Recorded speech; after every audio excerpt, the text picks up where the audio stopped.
인터넷 와글와글입니다. 보이스피싱처럼 금전을 노린 사기 범죄 수법이 다양해지고 있는 가운데 사기범을 보기 좋게 골탕 먹인 이가 화제입니다. 아일랜드에 사는 대학생 월씨. 지난달 말 한 남성으로부터 약 150만 원의 돈을 투자하지 않겠냐는 메일을 받았는데요. 이에 월씨는 더 많은 금액인 약 7,500만 원을 송금했다며 포토샵으로 작업한 가짜 증명서를 보냈고 돈이 오지 않았다며 사기꾼이 의문을 갖자 송금업체에게 사기가 아닌 것을 증명할 25달러의 돈을 요구했습니다. 이 사기꾼은 월씨의 말을 철석같이 믿어 정말로 돈을 보냈고 월씨는 사기꾼의 돈을 오히려 뜯어낸 건데요.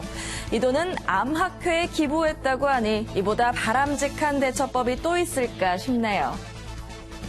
세계적인 관광 명소인 스위스 루첼은 모자이크 성벽에 한글로 낙서된 사진이 공개돼 논란이 일고 있습니다. SNS에 올라온 사진을 보면 목조 기둥 위에 매직펜으로 일가족인 듯한 한국 이름들과 날짜까지 일렬로 적혀 있는데요. 흔하지 않은 곽시성이다 보니 결국 누리꾼들에 의해 정체가 드러났습니다.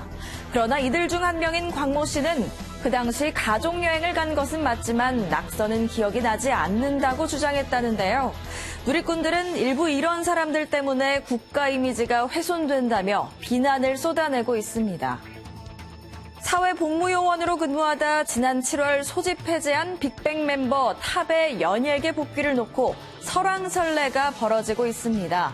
지난 10일 탑의 SNS에 한 누리꾼이 자숙이나 해라, SNS 하지 말고 복귀도 하지 말라는 강한 댓글을 남겼는데요.